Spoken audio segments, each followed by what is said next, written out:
Я проповедую сегодня с очень известного местописания от Матфея 6 глава. Евангелие от Матфея 6 глава.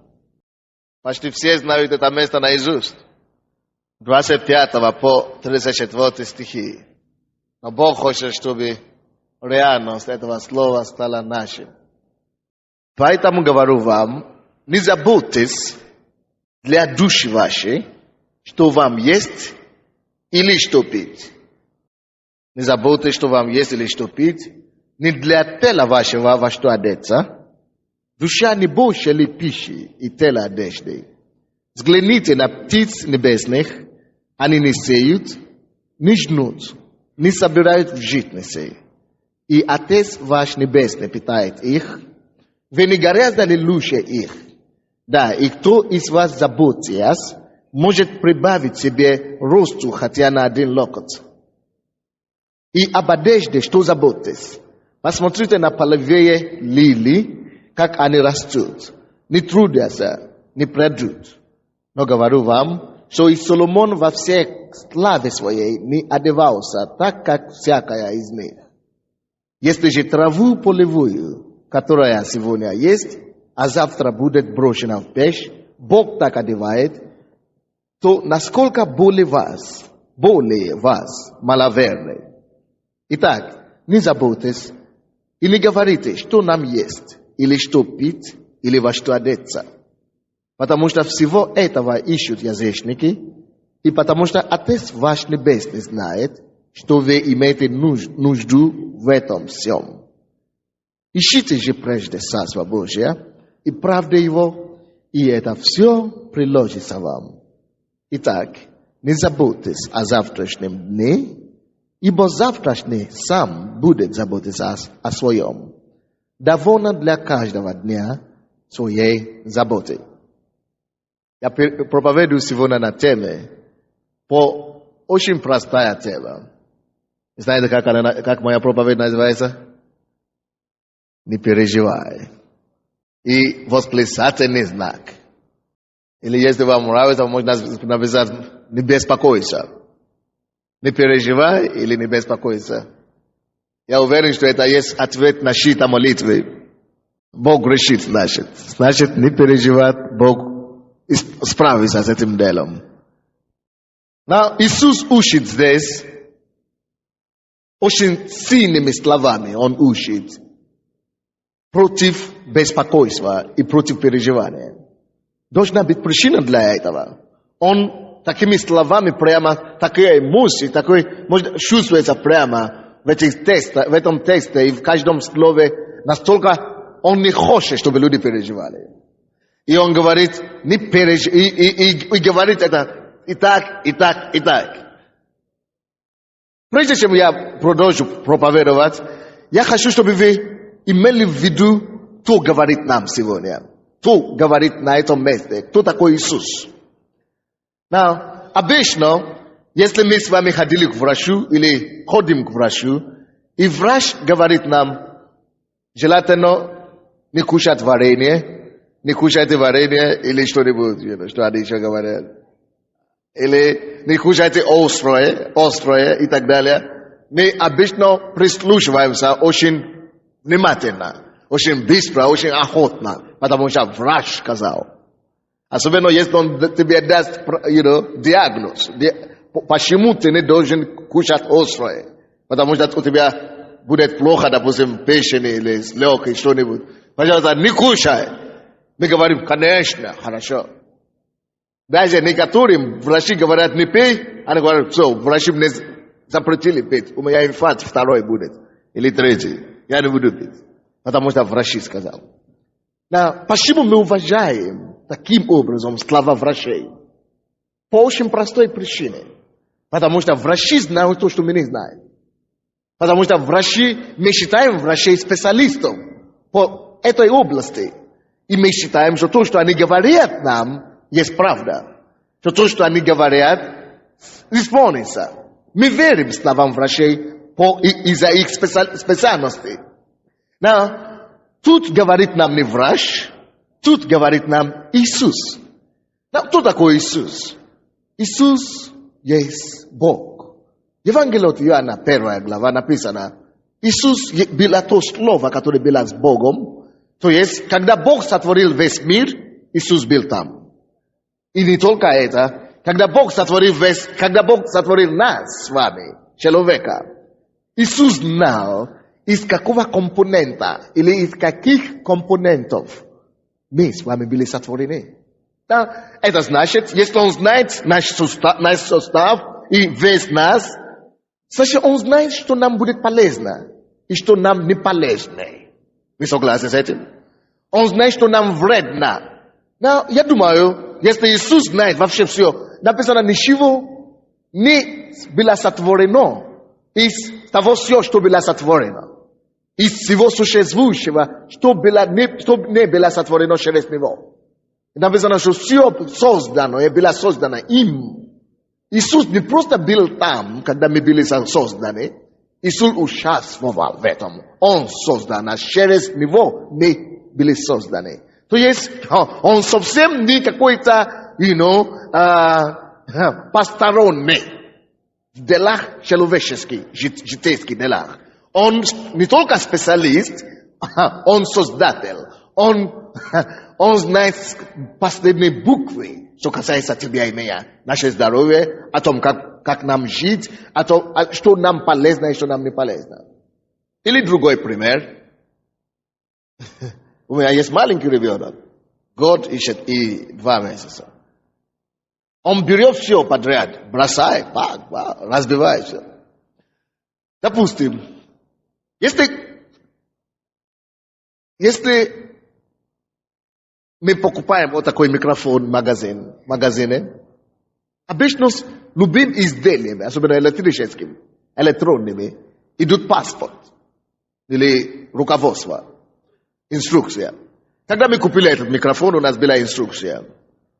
И если бы я никогда не видел этот микрофон, я не знал, как включить, как использовать.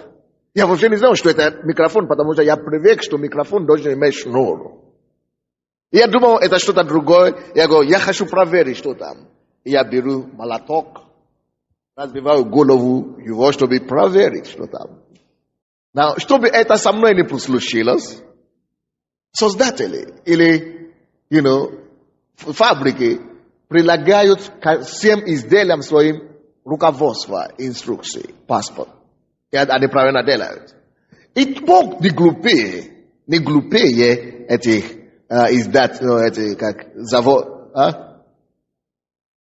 этих инструкторов. Бог не глупее их.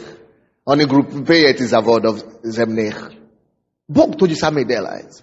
Вы знаете, Бог создал нас. И Он дал нам и к нашей жизни инструкцию, которая поможет нам выжить. Библия есть инструкция для жизни каждого человека. Но если ты не знаешь Библию, ты будешь молотком разбивать голову микрофон. И это только на этот раз намного более болезненно, потому что микрофон это вещь, которую можно купить другой. Но если ты не будешь применять инструкцию относительно твоей собственной жизни, жизнь дана один раз, дорогой. Ты можешь разбить и разрушить полностью твою жизнь, пока ты очнешься. А можно очнуться вообще уже там. Опоздал, значит. Вот почему Библия говорит нам, что не с хлебом одним человек жить будет, но и всяким словом, которое идет от Бога, Словом Божьим. Вот почему мы приходим в церковь, чтобы слушать Слово Божье. Вот почему мы читаем Библию, чтобы нам знать, как правильно жить. Вот почему мы слушаем проповеди. Вот почему мы стремимся к Богу, потому что мы не хотим разбиться неожиданно по жизни и по жизненных ситуациям. Аминь. Now, так же, как мы слушаемся врачам, тут на этот раз мы знаем, что тут говорит не только врач. Тут говорит самый великий врач, который только может быть. Тут говорит сам Бог, который создал нас. Иначе говоря, если в инструкции к этому микрофону или к любому изделию написано «не сделай это», «не подключи изделие это 240 ватт», Или 220 лучше этого не делай. Потому что это испортит свое дело. То же самое здесь. Бог говорит. Вообще-то, всякий раз, когда мы читаем Библию, особенно слова Иисуса, слова и действия жизни Иисуса, это Божий способ явить нам, что хорошо для нас и что плохо. Как мы должны жить. Это являет нам волю Божью в совершенном виде. То есть вся Библия дана нам, чтобы мы могли знать, как жить, и чтобы мы не потерпели кровокрушение. Вы понимаете? Из этих слов Иисуса я решил брать этот фрагмент сегодня, который говорит нам о том, чтобы мы не переживали. Если Иисус говорит, что не переживай, очевидно, для этого должна быть весомая, уважаемая причина. Вы думаете так? Давайте, мы можем видеть причину даже прямо в этом слове. 25 стих. Здесь написано, поэтому говорю вам, не заботьтесь для души вашей, что вам есть и что пить, не для тела, но что одеться. Душа не больше ли пищи и тело одежды. Отметьте себе, вообще-то я хочу поставить в две группы причины, о чем люди больше всего переживают. Согласно этому стиху 25, мы видим, что прежде всего люди переживают о повседневных потребностях жизни, о том, что мы называем необходимости жизни, повседневной необходимости, что мне кушать, пищи, во что мне одеться и где мне жить. Это три вопроса, которые волнуют каждого человека. Они элементарные. И мы называем это общество, которое обеспечивает своим гражданам эти три потребности человека. Это есть три потребности каждого человека. И если общество обеспечивает эти потребности своим гражданам, мы называем такое общество цивилизованное общество. Слово цивилизации, оно пошло из, вы помните, когда после реформации в Европе, когда ученые и умные люди, начали восставать против главенства религии и так далее. И они все были верующие. И цивилизация, и понятие цивилизация, это пришло в наш лексикон и в наше общество именно согласно с библейскими понятиями. Бог видит как необходимость для каждого человека, что он должен иметь что кушать, он должен иметь во что одеться, и он должен иметь где закрыть свою голову, где спать, где жить. И если общество, и вы увидите во все западные общества, во все страны, не только западные, все государства стараются давить на это, направлять все финансы, все экономики к тому, чтобы обеспечивать, чтобы люди могли сами все кушать, чтобы была зарплата людям или пенсии, чтобы все люди могли иметь во что одеться, и чтобы все люди могли иметь где жить. Вот это есть стремление не просто наше общество, это воля Божья. И Иисус это понимает. И это это нормально, что мы хотим это. Он признает это. Он просто говорит, не переживайте за них. Даже если государство, не обеспечивает нам это, все равно, не переживайте. Не переживайте. Есть другие источники. Второй источник, или источник переживания у людей, кроме этих повседневных потребностей, это первая группа, я называю повседневные потребности человека. Это что кушать, во что одеться, где жить. Это повседневные потребности. Каждый день нуждается в них. Второй, о чем люди обычно переживают. Мы видим 34 стих. 34 стихе. Итак, не забудьтесь о завтрашнем дне, ибо завтрашний сам будет заботиться о своем или о себе. Довольно для каждого дня своей заботы. Второй источник беспокойства и переживания у людей Это забота о завтра или о будущем. Посмотрите, о чем вы переживаете. Как бы ни крутись, вы обнаружите, что ваше переживание связано с одним из двух. Либо с первой группой, либо со второй. Ты скажешь, нет, а я переживаю только о своем муже, допустим. Если с моим мужем все будет хорошо, то все хорошо. Или о своем ребенке. Или о своей семье. Это входит в вторую группу. Значит, ты переживаешь о завтрашнем дне. Так что, прежде чем мы начнем говорить о заботе и о переживании, я хочу, чтобы вы знали, что все наши переживания делятся в этих все двух группах, земные переживания. Но отметьте себе этот 25-й пункт еще раз. Второй часть этого стиха. Иисус задает вопрос. После того, как Он признал нам, что нормально, что мы хотим кушать, нормально, что мы хотим одеваться, и нормально, что мы беспокоимся о своей душе. Потом последняя часть этого стиха говорит, душа не больше ли пищи и тело одежды? Он задает нам этот вопрос. Душа не больше ли пищи и тело не больше ли одежды? Now, если я не скажу то, что я сейчас следующее скажу, вы не поймете смысл, суть этого вопроса до конца. Слово «душа» тоже обозначает жизнь. Так что вы можете написать своей ручкой или карандашом, что душа обозначает жизнь. По-разному можно переводить. Душа здесь обозначает жизнь. Душа может обозначать душа, как в этом же стихе, первой инстанции, первый случай, когда использовали душа, обозначает душа. Но тут обозначает жизнь. То есть можно считать это жизнь, можно это считать так. Это фраза жизнь не больше ли пищи и тело одежды. Жизнь наша не больше ли она пищи. О чем Иисус говорит? Он говорит, не переживайте, о чем что одеться, о чем то кушать. Тогда стоп. Почему? Потому что причина, почему ты переживаешь, это для того, чтобы ты мог иметь лучшую жизнь или достойную жизнь. Ты переживаешь о пище, чтобы ты мог иметь здоровую жизнь. Ты переживаешь о теле, об одежде, чтобы ты мог одевать на твое тело. Ты переживаешь о том, где жить, чтобы ты мог укрывать свою жизнь.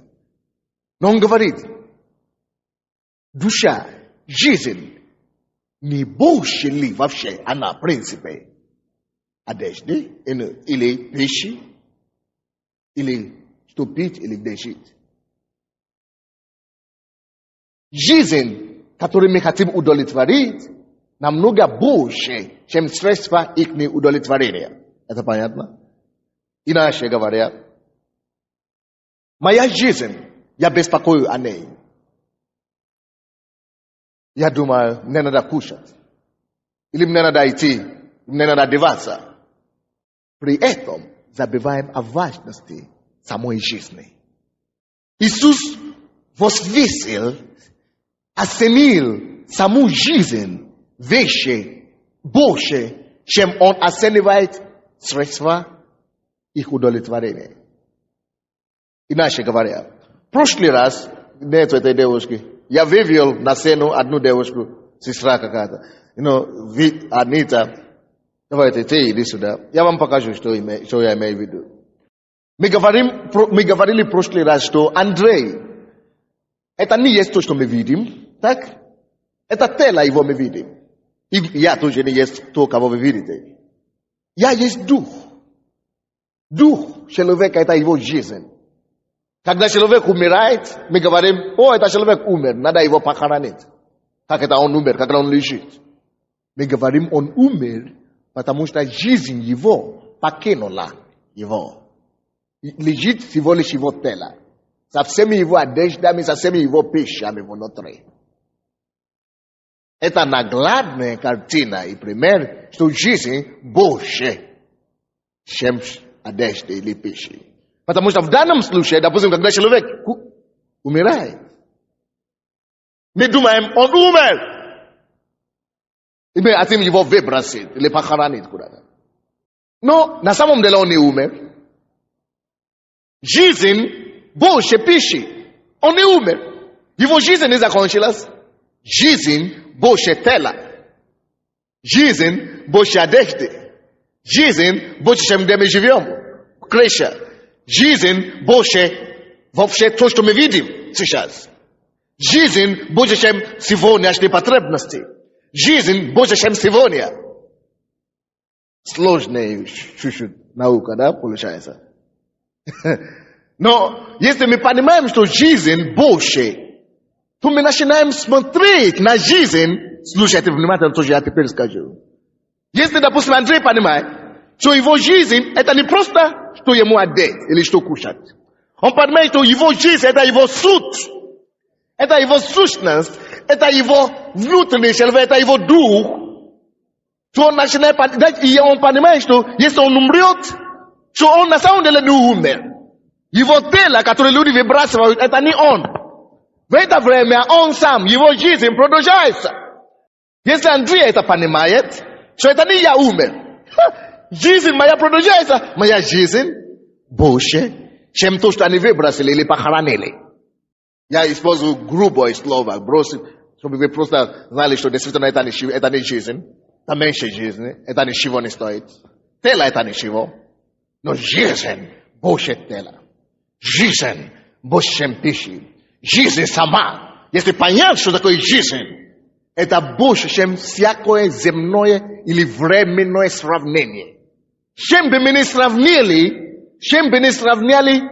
жизнь здесь, на этой земле, если мы поставим жизнь на одно весы, вы знаете весы, да? С одной стороны весы, и мы поставим все богатства этого мира на другой стороне этого же весов, то жизнь перевесит весь мир. Жизнь одного человека перевесит все.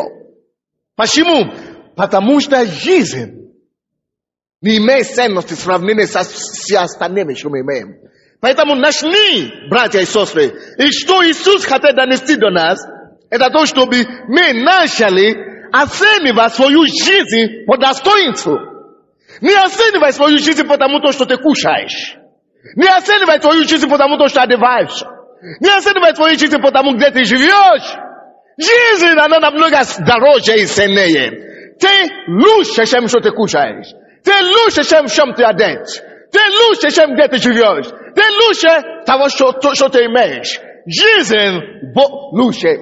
Если ты имеешь жизнь, если ты понимаешь твою жизнь, ценность жизни, если ты сосредотачиваешь больше внимания на жизнь, ты начинаешь понимать, что ни за что вообще беспокоишься о временных вещах. Жизнь весит больше. Жизнь весит больше одежды. Жизнь весит больше, чем пищи. Жизнь весит больше, чем питье и так далее. Иисус говорит, душа не больше ли, чем пищи или во что одеться. Я соглашаюсь с Иисусом, что душа больше. Этим самым, что Иисус вообще говорит нам, заботься о твоей душе, о твоей жизни.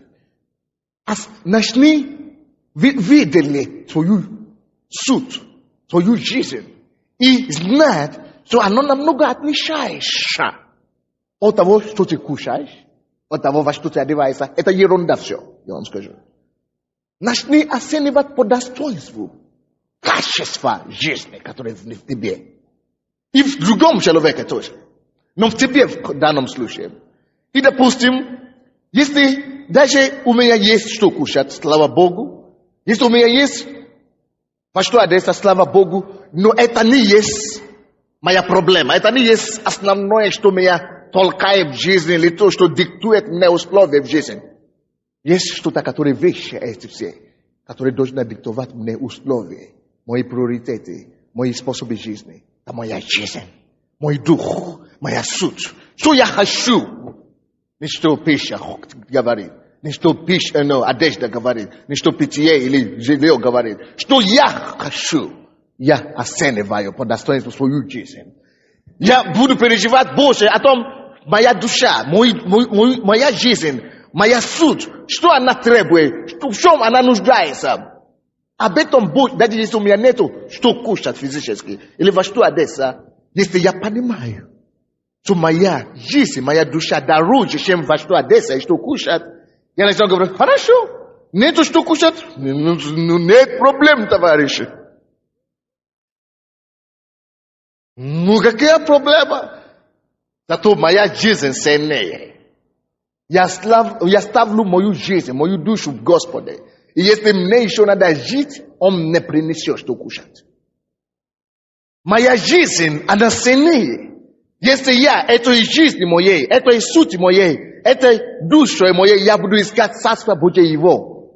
Правда, прежде я ставлю эту душу во Христе, в Господе, превыше всего, Он восполнит нужду этой души. Не этого тела как такового, ни пищи как такового, но Он восполнит моего нужды человека, который внутреннего человека, потому что я на него уповаю, в душе, моя жизнь, в моем духе, в своей сути. То есть, очень важно, чтобы мы знали, что за этим человеком стоит впереди или сзади совсем другая личность, которую вы не видите. Такой же по виду, но может быть не в том одежде, но который называется Сандей. А это что? А это дом, где он живет, который похож, сделала по образу его. Похож на меня, вот то, что вы видите, но это не я внутри. Или я рядом, я боку, я сзади, я впереди.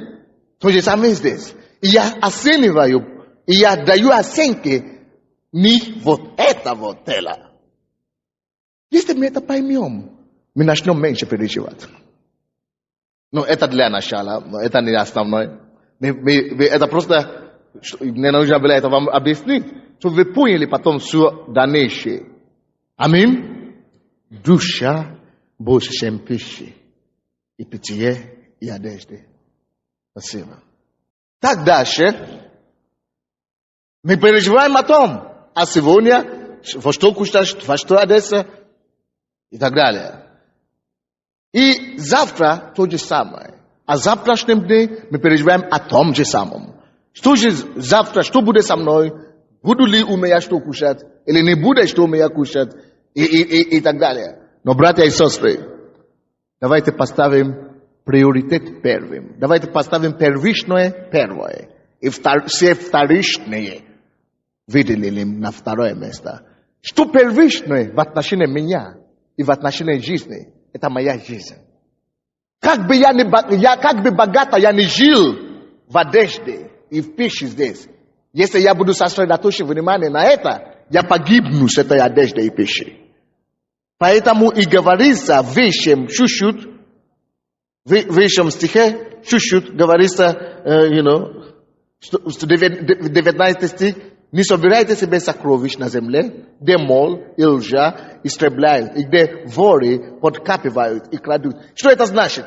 Потому что если я забочусь только о пище, а что есть, и что это самое, даже если я бомжи или бомжи, даже если я нищий, но если вся моя забота, хотя я ничего не имею, у меня нету машины, нету квартиры, я на улице живу. Но вся моя забота и переживание о земном, об одежде и о пище, я забил о главном, я все равно окажусь, как этот человек, который собирает все его сокровища. Сокровища нет, но все равно получается все вещи земли не взглянул.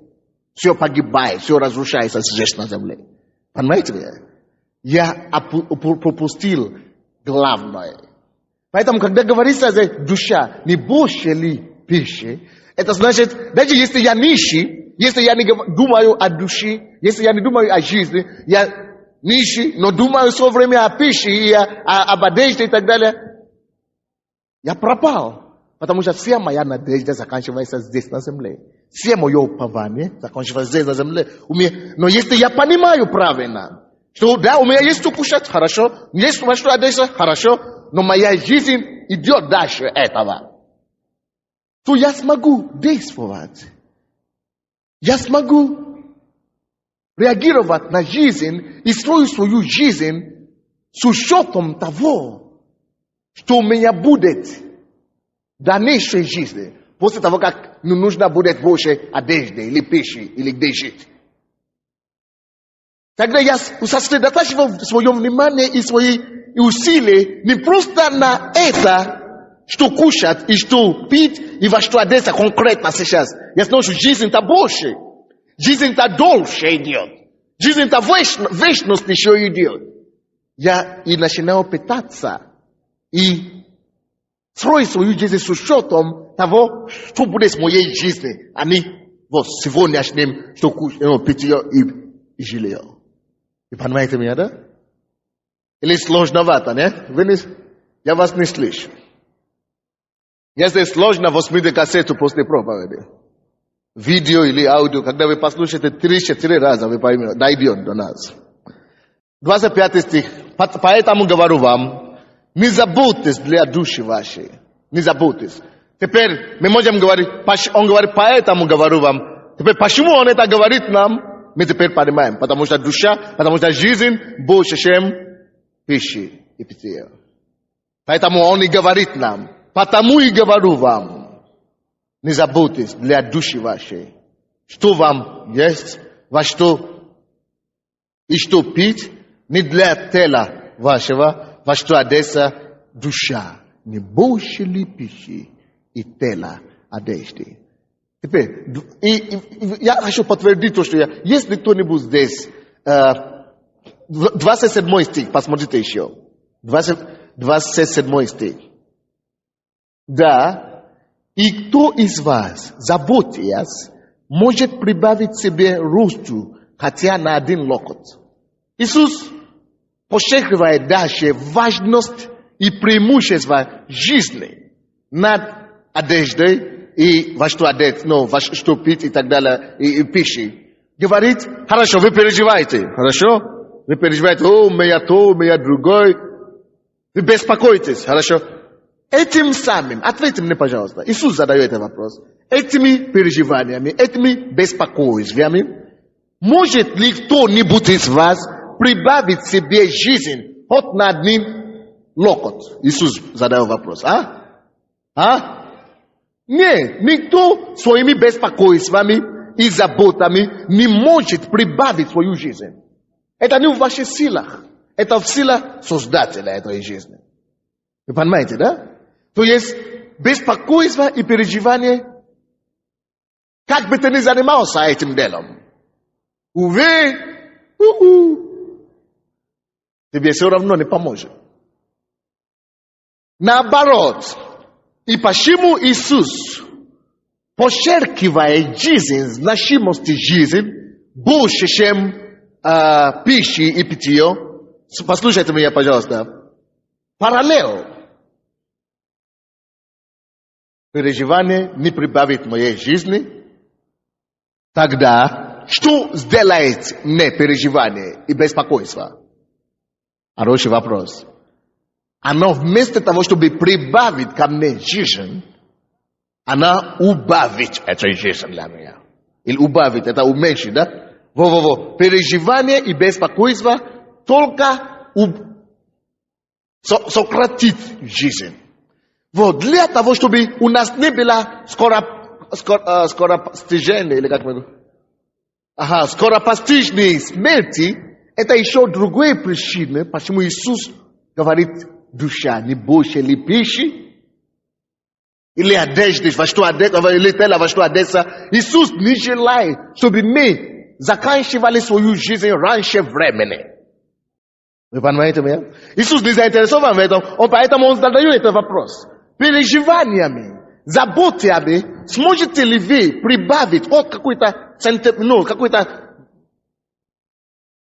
что вы переживаете о проблемах, тем, что вы заботитесь об этих проблемах? Нет. Никто не прибавит своей жизни, если он переживает. Наоборот, мы можем только убавить с этой жизни. Мы можем только сократить, уменьшить свою жизнь. Этим самым мы показываем тот факт, что мы не понимаем суть жизни. Если мы понимаем суть жизни и что есть жизнь, мы бы понимали, что во что кушать, во что одеться и где жить, не стоит того, чтобы переживаниями сократить саму суть жизни здесь на земле и еще погубить его дальше там, в загробной жизни. То есть, когда человек переживает, вы не можете помочь себе этими переживаниями. Переживания и беспокойство вам не помогают на самом деле. Они только разрушают. Они разрушают вашу жизнь здесь на земле, сокращают эту жизнь здесь на земле, а там очень часто, именно потому что мы сосредоточивали все время на жизненные вещи, мы губим душу и жизнь в аду из-за того, что мы не обратили на нее нужное и достойное внимание здесь на земле. Есть ли кто-нибудь, какой-нибудь врач здесь? Если вы врач, поднимите, пожалуйста, ваши руки в зале. Машите мне руки. Встаньте, пожалуйста, на ноги. Врачи, встаньте, пожалуйста. Встаньте, пожалуйста, так. Сколько у нас? 1, 2, 3, 4, 5, 6, 8, 10. Хорошо. Есть ли кто-нибудь из вас 8, 9, 10? Есть ли кто-нибудь из вас доктор медицинских наук? Есть ли кто-нибудь такой? Руку поднимите. Я знаю, что у нас к нам в церковь ходят такие, но нету сегодня. Есть ли кто-нибудь доктор медицинских наук? Я хочу задать вам конкретный вопрос. Нету, да, сегодня? Есть? Что, я не слышу. Кто-нибудь говорил? Нету, да? Хорошо. Из врачей. Можете ли кто-нибудь из вас мне сказать, какой процент в Америке, я знал статистику в Америке, статистику количества людей, которые попадают, которые лежат в больнице сейчас, и не должны были лежать там, если бы не из-за переживания и беспокойства.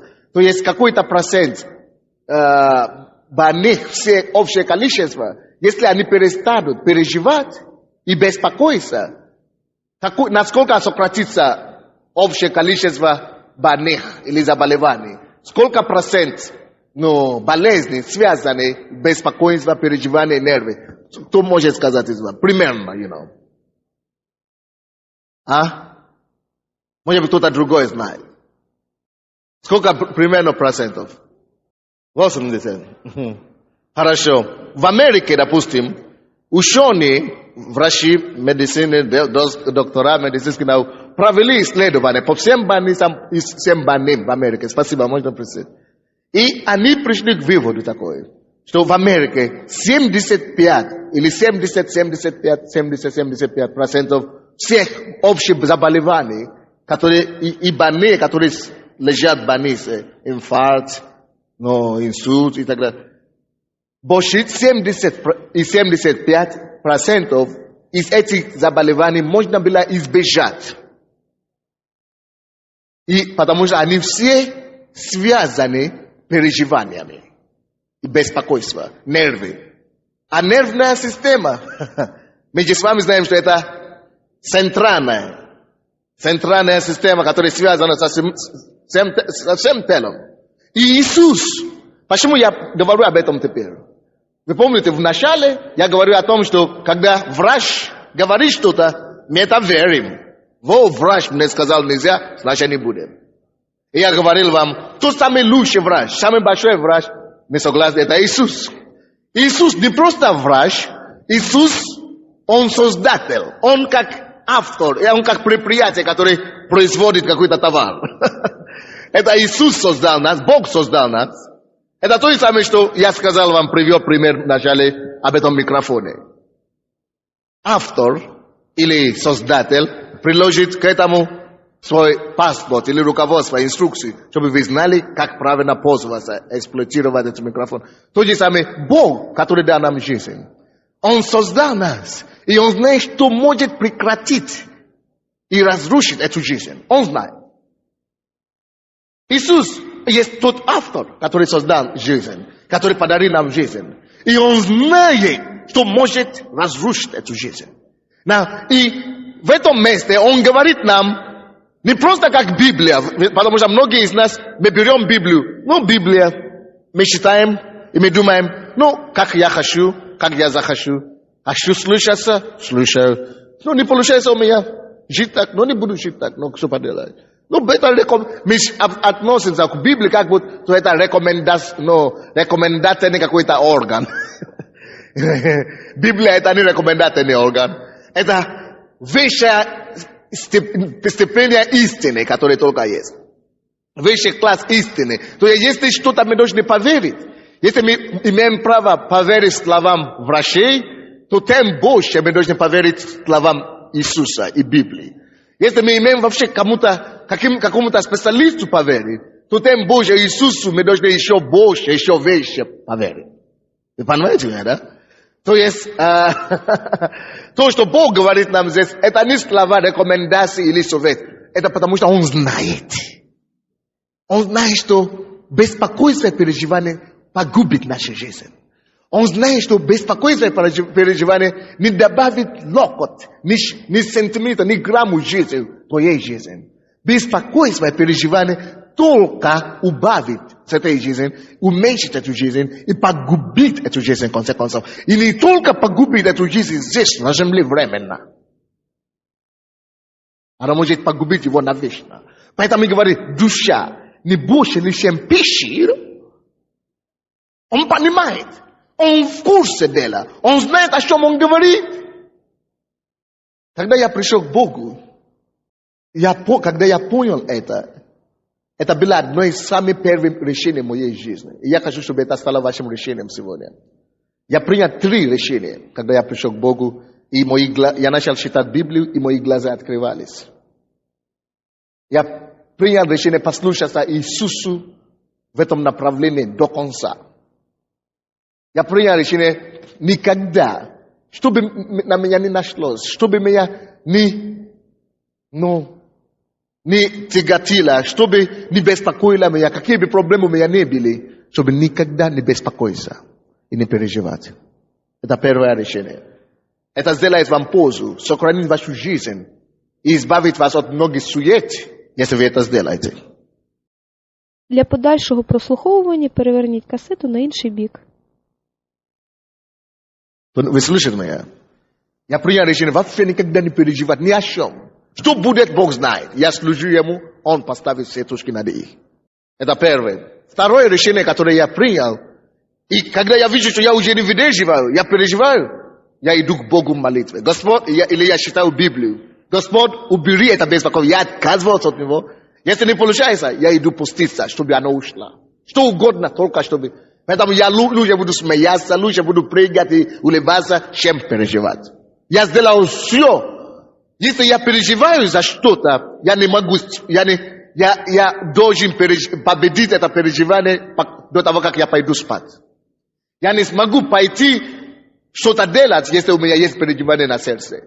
Переживание в моем сердце не может остаться там больше, чем часа. Одного часа. Я должен избавиться от него как можно быстрее, потому что я с ним не дружу. Второе решение, которое я принял, и которое было бы классно для вас. Вы думаете, это невозможно, но Бог может помочь. Дух Божий в нас. Дух Его подкрепляет нас в немощах наших. Почему невозможно? Написано, ничего невозможно для Бога и для верующего. В Филиппийцам 4:13 говорится, я все могу во укрепляющем меня Христе Иисусе. Я все могу. Кто сказал, что невозможно? Все может. Если бы вы знали количество проблем, с которыми мне приходится сталкиваться каждый день, даже не говоря о государственной и так далее. Нет, даже тут, среди нас, с разными людьми, которые мне приходится, можно было уже умереть в первый же год. Серьезно говорю. Поэтому надо было лучше всего это послушаться Иисусу. Иисус тут уже говорит, поэтому говорю вам, не заботьтесь. Не переживайте, не заботьтесь для души вашей, что вам есть, во что пить, и что пить, не для тела вашего во что одеться. Душа, не больше ли пищи и тела одежды, Ну поймите, Иисус так эмоционально, наверное. Я точно уверен, что он эмоционально так говорит. Он прямо с переживанием.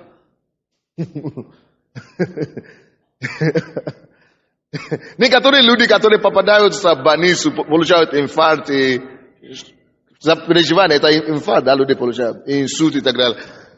Вы знаете, я говорю, что тогда будет, если они придут, вот, сталкиваться с такими проблемами, а? Они умрут тут же. Все.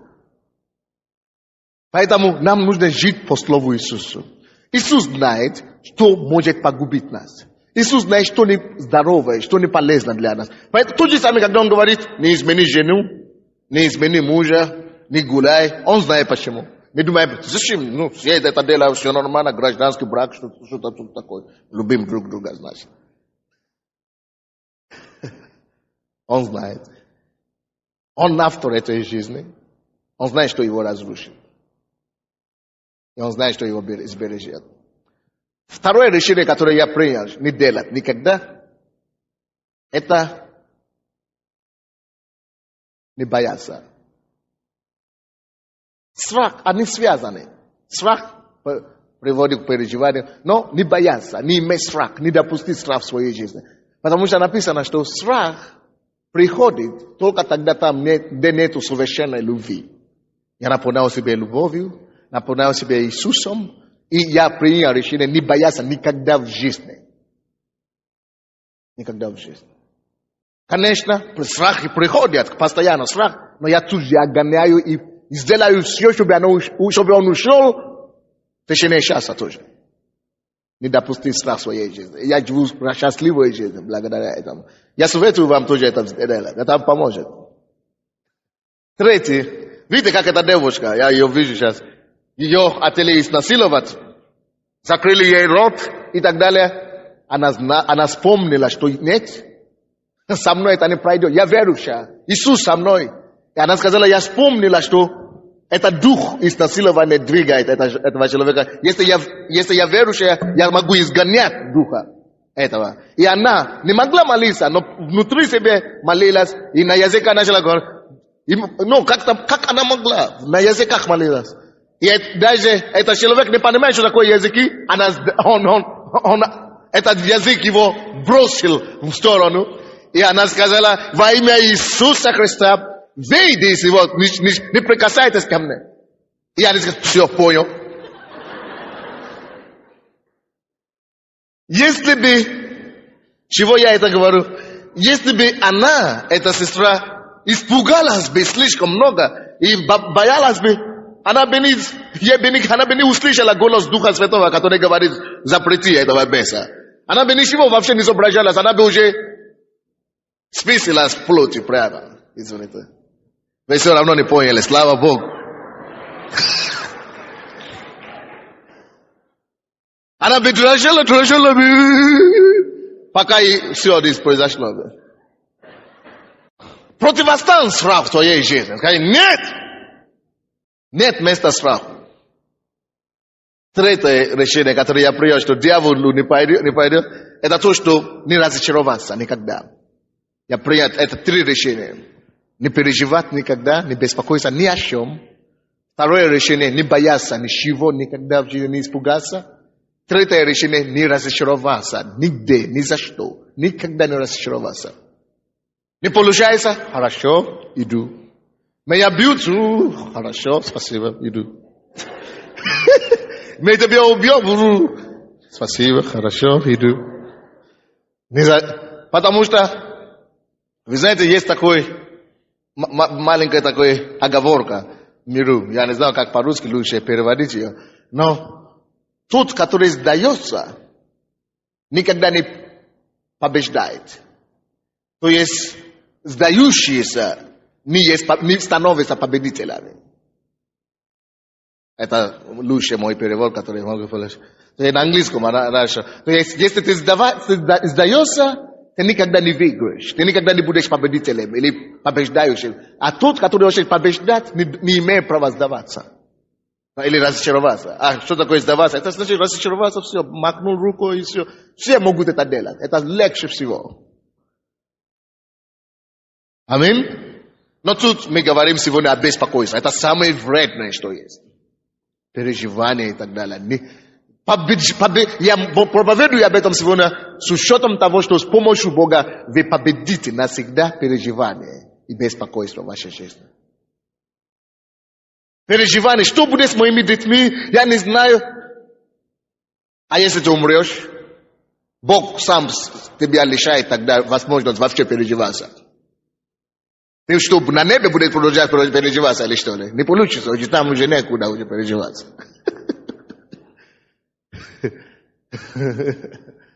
Скажи нет, вместо того, чтобы переживать об этой проблеме, я его отдам Богу. Бог, который больше меня. Бог, который больше этой проблемы. Господь, я верю в Тебя. Ты справишься с этой проблемой. Сделай его, реши его, Господь. Переживаниями мы делаем себе больше вреда, мы наносим себе разрушение, ни в коем случае не даем себе жизнь. Переживание, оно только убавляет жизнь, а не прибавляется к жизни. Переживание разрушает жизнь, а не возрождает жизнь. Душа же больше пищи, душа же больше тела. Цени твою жизнь, цени твою душу. Цени качество настоящей жизни, которая в тебе. Что нет, я не могу себе позволить разрушить свою жизнь. Нет, я не могу себе позволить разрушить свое будущее, свою земную жизнь или небесную жизнь. Нет, я не буду этого делать. Душа больше пищи и питья.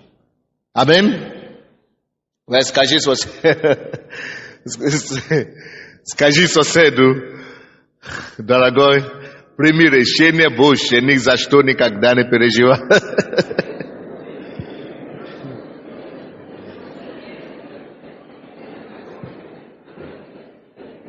Аминь. Дальше. Какой же ответ предлагает Бог? Или Иисус? Какой ответ Иисус предлагает? Как решение на беспокойство и переживание? Ведь, я вам скажу одно. Если вы приняли решение не переживать или не беспокоиться о чем-то, слушайте меня внимательно, девушка. Если вы принимаете решение не переживать, я гарантирую вам на 100%, можно цитировать меня. So, именно тогда, именно после этого, у вас будут 1001 причин переживать.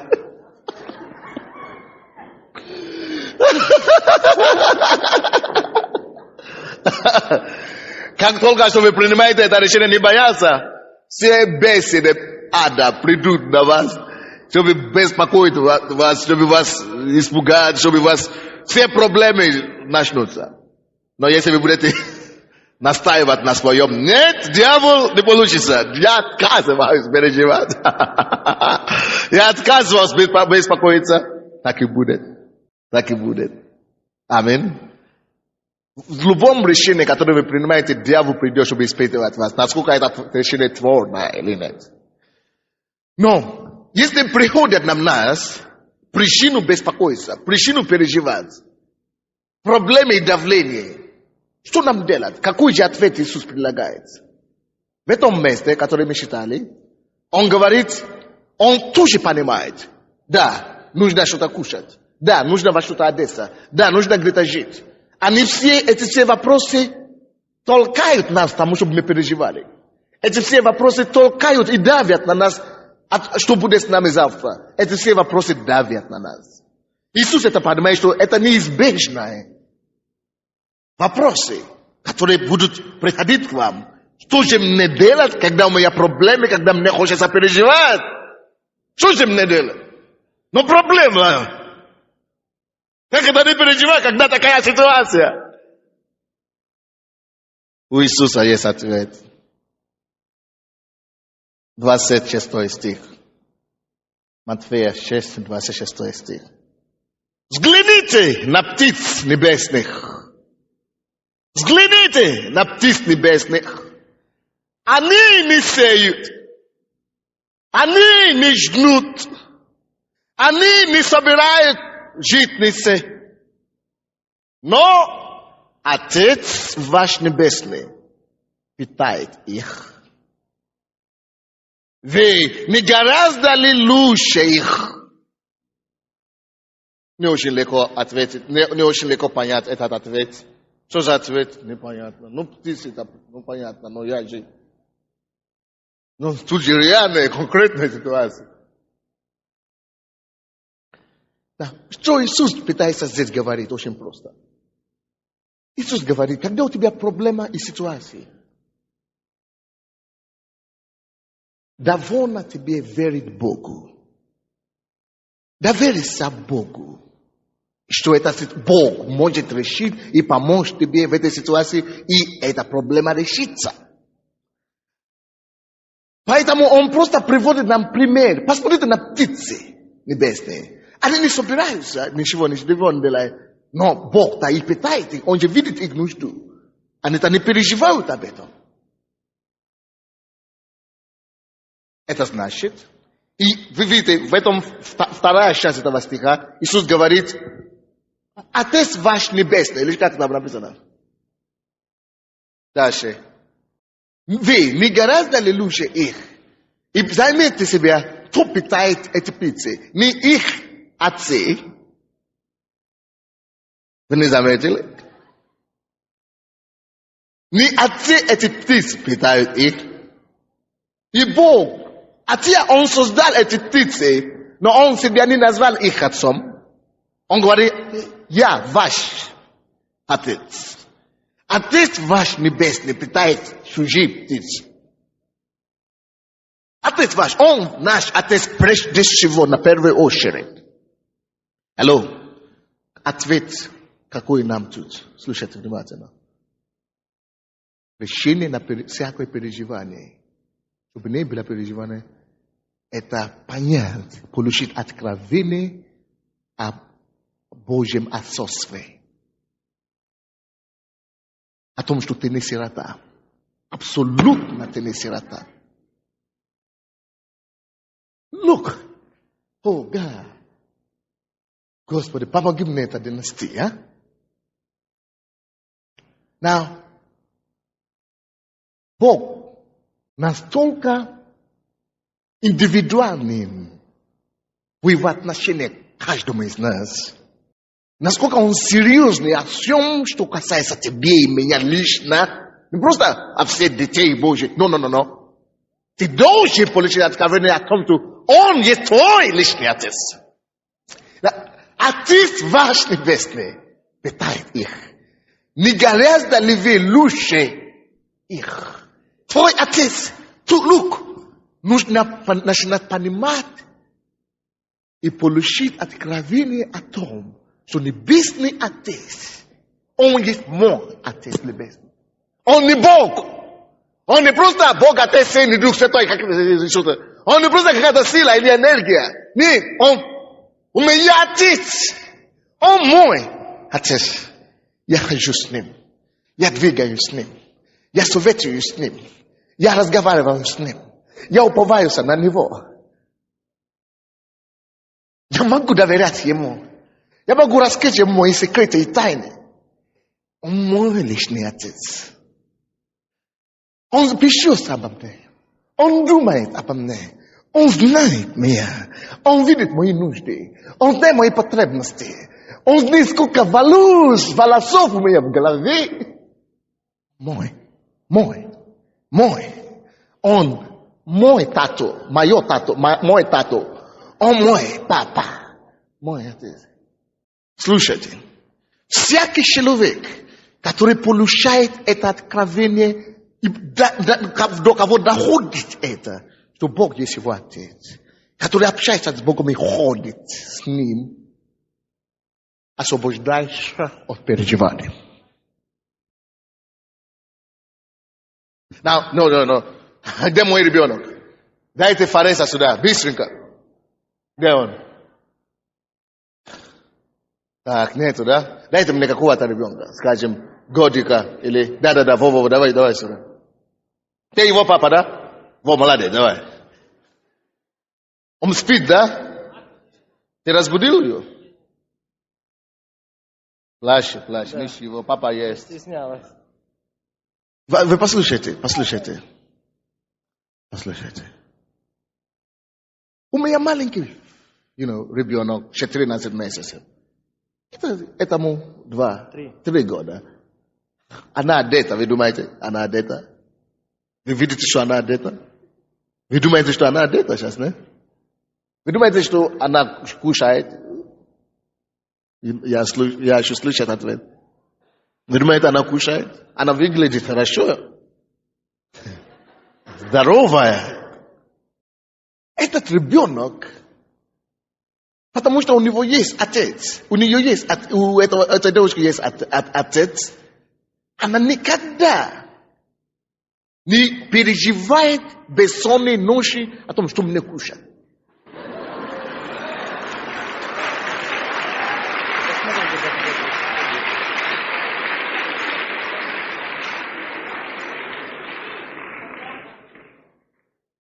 Этот ребенок никогда не переживал о том, будет ли у меня одежда, во что одеться.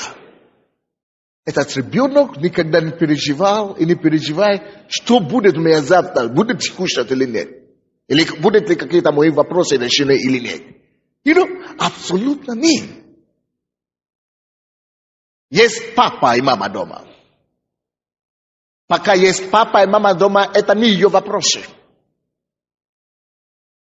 Потому что для нее папа и мама всемогущие. Но это твоя ситуация то же самое. Наш папа, он всемогущий.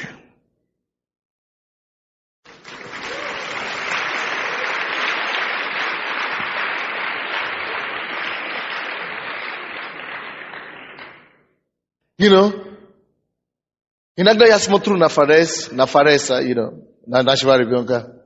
Бегает туда. Я смотрю на него. Он пьет, очень кушает. Я смотрю, я говорю, Боже мой, как Бог хочет, чтобы я понял, насколько Он обо мне заботится. Насколько Бог хочет, чтобы я, стал как этот ребенок и начинать уповаться полностью на Него. Есть ли кто-нибудь еще в этом зале, который сомневается в том, что Бог может все делать? Никто. Это значит, никто не сомневается. Слушайте, это значит, давайте начнем по практике, и на самом деле, начинать уповать на Господа. Как Маша уповает на папу. И как, Фарекс уповает на пастора.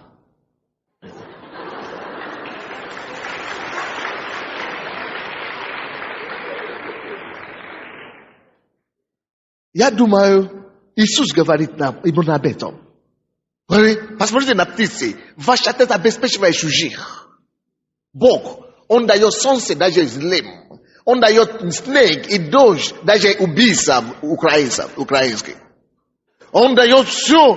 Люди, которые даже не заслужили это. Тем более ты заслуживаешь. Тем более он твой родной отец. Тем более ты возрожден его духом. Ты живешь в его доме. Спасибо. Переживание погубит нас. Переживание уменьшит нашу земную жизнь. Переживание,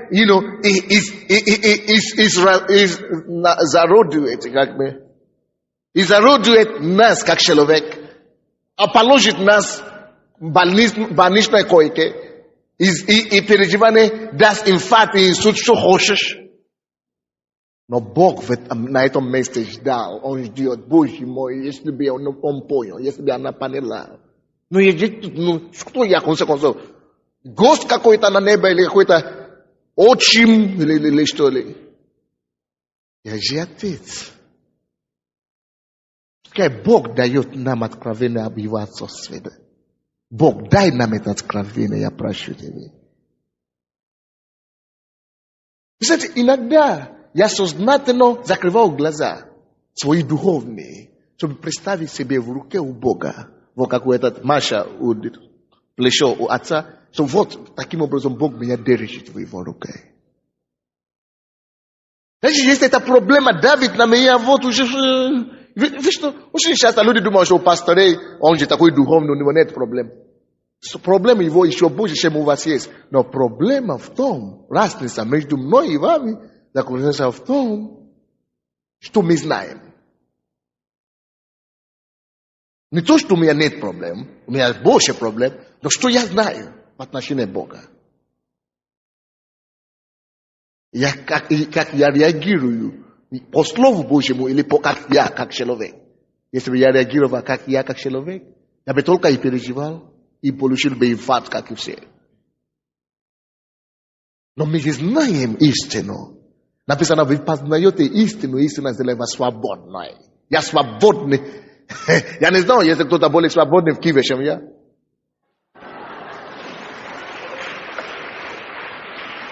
Серьезно? Я свободен. Филиппийцам 4:6. Давайте откроем быстренько. Это поможет нам. Филиппийцам 4:6. Разве Бог не чудный? Скажи кому-то, у тебя есть отец. Есть у тебя тату. Заботливый отец. 6 стих говорит нам, не заботьтесь ни о чем, но всегда в молитве и прощении с благодарением открывайте свои желания перед Богом. Отметьте себе этот стих. Он говорит, не заботьтесь ни о чем. Павел понял это откровение и предупреждение Иисуса. Есть 1000 вещей, о чем я могу беспокоиться сейчас. Есть миллион вещей даже, наверное, мыслей. Но я пренебрегаю их. Иисус мне запрещает беспокоиться. Моя вера в живом и могучем Боге запрещает мне беспокоиться. Моя уверенность в том, что Он мой Создатель и моя душа в Его руке, мне не позволяет быть как неверным. Вы обратили внимание, что в этом Матфея, который мы читали, Иисус потом говорит им, смотрите на эти лилии. Никто не одевает их, они больше одеты, чем Соломона. И говорит, тем больше вы, маловеры. Ключ, который меня избавит от моих переживаний, от того, чтобы получил ответ на все мои проблемы, насколько я могу верить, что у меня есть Отец, который способен и хочет, и желает помочь. Поэтому Иисус говорит им, маловерный, вера побеждает и уничтожает всякие беспокойства. Вера в любящем Боге. Вера в моем Отце, что Он печется обо мне. И написано, не заботьтесь ни о чем. Опять там написано, Филиппийцам 4:6, не заботьтесь ни о чем, но во всем, ваши проблемы, во всех проблемах, во всех нуждах, приходите к кому? Богу. Открывайте все ваши желания, открывайте все ваши беспокойства, все ваши прощения, приносите к Богу молитвы. Приносите все ваши желания, все ваши проблемы Богу молитвы. Почему? Потому что Он Отец. И с благодарением. Что значит благодарение? Благодарите заранее, что Он в курсе. Он решит, Он сделает все. Упование на этом Боге разрешает эти вопросы. А также 1 Петра 5:7 говорит о том, что не заботьтесь ни о чем. Не заботьтесь ни о чем. Вернее, все ваши желания, все ваши, как там написано, все заботы ваши возложите на Него, ибо Он печется о вас. Иисус печется о нас. Все заботы ваши возложите на Него. Он печется. Бог печется. Почему Он печется? Потому что Он Отец. Всякий раз, когда тебе хочется переживать, вспомни этого брата Сергея и его дочку Маша. Отец запечется о Маше. Поэтому говорю, что все заботы ваши возложите на Него, ибо Он печется на вас. И Андрея нет, да? Брат, подойди быстренько сюда. Допустим, почему Библия говорит, что Бог печется о тебе, не переживай ни о чем, не заботься ни о чем. Скажем, что это Бог, Он все может, Он всемогущий, а я беспокойный, заботливый, верующий. Иисус не такие вещи говорит. Говорит, слушай, не переживай ни о чем. Открывайте всегда в молитве свои нужды и прощения Богу. Хорошо. Господь, помоги мне, пожалуйста. Допустим, это вот проблема моя.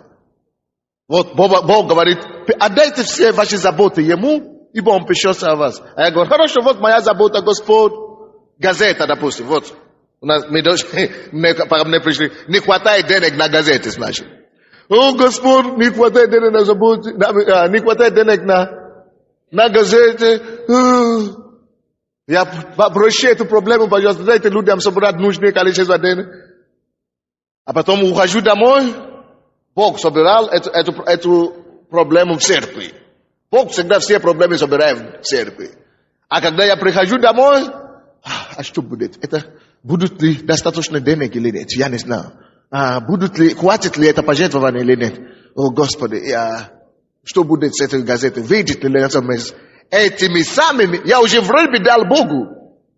Этими самыми переживаниями я возвращаю. Будет ли что эта проблема решена? Этим самым моими заботами и беспокойствами, и переживаниями я собираю обратно у руки Божьей мои проблемы.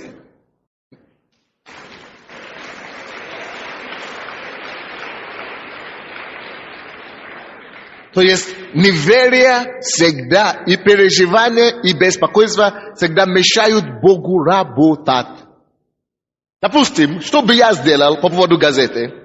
У нас проблема. Мне пришли редакторы, переживают, надо перечисление делать на газету на следующий месяц. Я говорю, хорошо. Нам надо делать это. Значит, мы посмотрим, сколько мы можем собирать. Делайте, идите сделать объявление или что-то. Сделали объявление. Я забил уже об этом. Я домой приду, я даже уже не вспомню. Я даю вам слово. Я даже уже не вспомню. Я уже говорю, Господь, сделай так, чтобы эта газета вышла. Дай необходимые деньги, Господь. Это твоя проблема. Мы уже собрались, сколько не собрались. Это уже твоя. Господь, ты это сделаешь. Должна выйти эта газета. Все, отдали эту проблему. И домой, я в воскресенье, на понедельник приду в офис, позову бухгалтера. Сколько там, заплатили за газету? Какой бы ни был ответ? Скорее всего, ответ будет нет. Почему? Не потому что газета, может быть, будет да, но обычно дьявол делает что-то, чтобы был отрицательный ответ. Вы понимаете, как дьявол работает? Дьявол обычно что-то сделает, чтобы был отрицательный. Потому что если будет отрицательный ответ, чтобы покачать твою веру, чтобы ты мог говорить, о, я молился, Бог не помог. Как только что ты это сказал, твое неверие и переживанием ты опять собираешь, и ты начинаешь опять переживать. И когда ты опять начинаешь переживать, ты собираешь опять твою проблему на себе. О, Господь, почему ты не помогаешь? Хорошо. Ты мне дал эту проблему или нет? Кто этим занимается? Ты занимаешься этими твоими беспокойствами? Или я занимаюсь? Если ты уже мне дал, мощи. Занимайся твоим делом. Я работаю, успокойся, вообще забудь об этом. А если ты вспоминаешь об этом, говоришь, слава тебе, Господь, что я дал эту проблему тебе, это не моя проблема, это твоя. Господь, ты работаешь над этим, я верю тебе, что ты работаешь, ты это делаешь, Господь, я верю, я уверен в этом. Вот о чем ты должен говорить. Не переживать. Этими переживаниями опять говорю, о, Господь, ты же не делал это, сделаешь, не сделаешь, получится, не получится. Ну, моя проблема. Иди дальше, твоя проблема.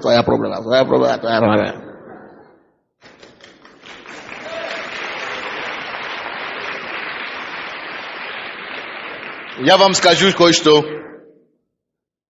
Даже Фарес, мой сын, так не поступает.